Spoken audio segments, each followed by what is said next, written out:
So I'm going to show y'all how to improve the T540 IXP top handle battery Husqvarna saw. Anybody who has one of these things and runs it in a tree knows how frustrating the safety second lock up here on top of it can be.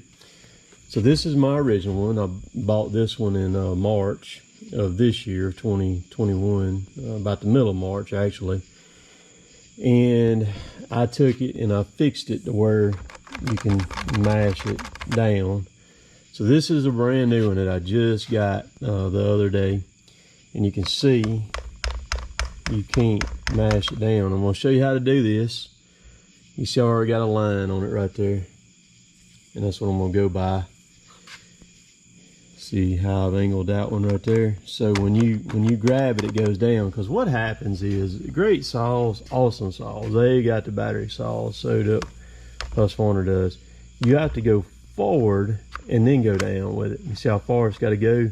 It's got to go at least to right there and then down. And if you hit it right with your hand, it kind of goes kind of fluid. But oftentimes in a tree, everybody that works in a tree knows this, you're not in the best position to do that. So you're reaching, you're twisted, you're doing some contortionist moves up there, and you need to cut and it won't cut. All right, so you can do it without taking the saw apart. I was part of a party this past weekend, or no, the other day, where we took one of these apart and did it like mine here. And it's nothing to it to take these things apart if you ever do want to take them apart. It's just all these Torx, these T27s, take them all out. This cover comes completely off, and that is it. Everything stays in here. You've got one spring in here, well, it's on this trigger right here, that you've got to deal with. And pay attention when you pull this off. This trigger has a spot in there that's underneath this controller, and it looks like when you put it back together that you slide it inside the metal tab. You don't go inside the metal tab, it goes underneath the tab, because if you slide it inside the tab, you put the saw back together, put the battery in, and you've got the brake off, the saw chain will be turning. If it's inside the metal bracket, make sure it's underneath it, then it will work properly. If you mess up, put it inside, just pull the cover back off of it, put it back in. The only thing that will fall off of it when you pull the side cover off is this gray piece right here, and it just slides back in and goes back in. So very simple design on these. The only difference between these two saws is this one's got a 14-inch bar on it, which I prefer the 14. It'll run a 16. I don't like a 16 in a tree. I like the 14. I'd been wanting to try a 12, and that's what this one came with, was a 12. It's actually shorter. The cutting distance on it is not going to make 12 inches. It's less than 12, because you can see the difference between the two of them.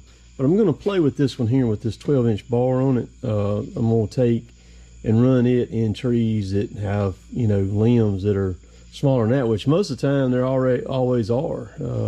You know, you'll run into trees that have bigger limbs on them, but it's going to be fun to play with the 12-inch. I do have a new 14 that I can stick on this one here if I want to.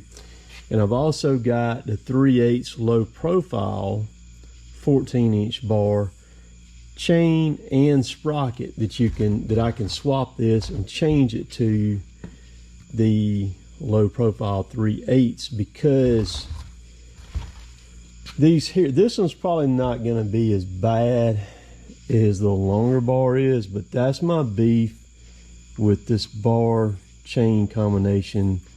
The bar is actually wider than the kerf, and you don't notice it in small stuff, but in larger stuff, when you start making full tight cuts, it's going to hang with you. I've been real tempted to take a hand flat file and just rub that shoulder right there to where it's not a ledge on it, to where to go down through there. But like I said, I've also got a fix for that too. So let's dig into this, and I'm going to show you how I do this with a die grinder or a Dremel tool here. All right, so as long as you don't go too deep into this here, you'll be fine. As long as you stay back there, there's a little shoulder, everything will be good. It's a little bit tight with the Dremel right here, and I may have to flip because I'm on the side of my 5500 here, so I may have to move it around where I can get it where I like it.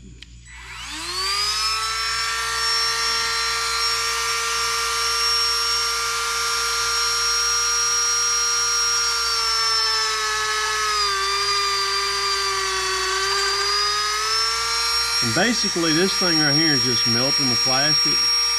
That's what it's doing. And just work it. It's just a cut off fiber, cut off disc.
Light's flashing because the battery's about dead, isn't it?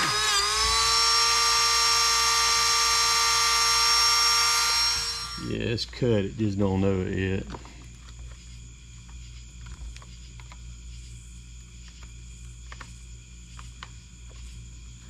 It's crazy taking a brand new saw and hacking on it with a Dremel. It is what it is though, man. If you're up in a tree, man, it's tough on you up there. It's tough in the first place, and then you add something like this right here to the mix. Makes it even worse. Look at that. I'm gonna take and kind of sand it, polish it up right there a little bit. Fix it on up. That makes a world of difference though.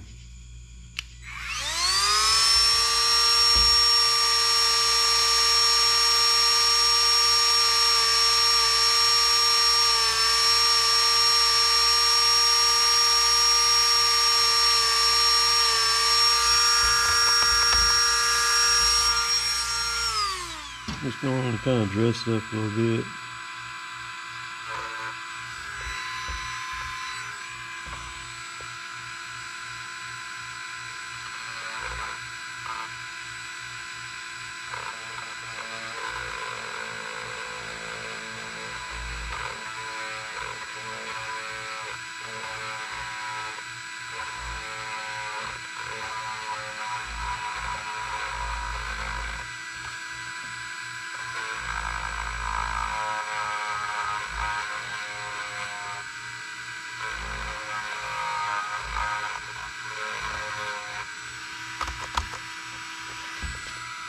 A little bit more.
All right, people.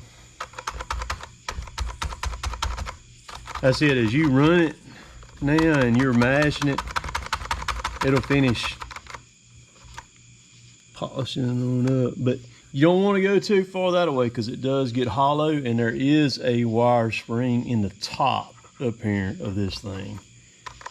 So you'll be good. Oh, and if you do screw this piece up, it costs like $3 if you can get it from the dealer. But I do know part number is like $3 or $6 or something like that. So, but if you'll do it right, you don't cut it too much, it'll be fine. All right, we're gonna fire her up and make sure she's oiling. All of my saws that I have, I turn oilers wide open on them. On the gas-powered saws, the saws are designed to run out of gas before they run out of oil, even if the oiler is turned wide open. So I want all the oil I can get on the bar and chain, and that's what I do, turn them wide open. On the battery, you don't have gas tanks, so you're going to run out of battery before you run out of oil on a battery saw. So the way the Husqvarna works is you got to power it up. You just hold this button down on the left right here, hold it down, it lights up right there. When the chain brake is on, that red light flashes, and I think it'll stay powered up with the chain brake on for 30 minutes, I think is what it'll do. If you've got the chain brake off, the light don't light up. I think it only stays powered up for just a few minutes, and then it powers itself down. So then you got to re-hit the button to get it back going. This little green button right here is like an eco mode, economy mode. When you turn that on, it puts a green light right there on top. And all it does is limit the RPMs of the chain a little bit, and you get more battery life out of it. I run the BLI 200Xs in the other one. This is actually my pole saw battery. It's just a straight BLI 200, but you can run the 200, the 200X, or the 300. The 200X will do a lot better than the regular 200. I can vouch for that. It'll last a lot longer. The 200 is not going to last a long time in this saw right here.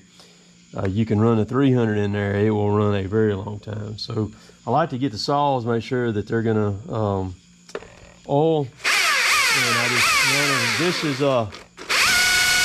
that's wide open right there without economy mode. We'll cut on economy mode. So that's economy mode. Off of economy. Let me get it all in here, I think. Sometimes it takes just a second for it to pick up.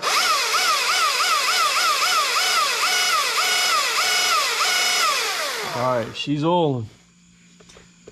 That thing is going to be a beast with that darn 12-inch bar on it. Chain brake works the same way. When the chain brake is on and the light is flashing, even if you hit the trigger, it does nothing. Take the chain brake off. To kill it, you just touch the button. You can touch that button with the chain brake on or off, and it kills it. The oiler adjustment is right there on top. There, you just counterclockwise opens all the way up. They come with a little filter screen that goes over. There's a grate right there up under it, and go ahead and put the filter screen on there. Install it. Takes one I think it's a T20 Torx right there to put it on. But it's nothing to it on these little saws. These things are something else. They're incredible up in a tree because they're instant power and you know how to crank them. The kit for this right here, if you buy you can get the saw, 2 BLI 200X batteries, and a QC500 charger. The 500 is the bigger charger. The other one is a 300 or a 330. I've got it over in the truck. But the saw, 2 200X batteries, and the 500 charger, all together is $1,000 for the entire kit. Up in a tree doing tree work, yes, it's very much worth it. A lot better way that works right there. Powered up, just hold that power button down. Works very well.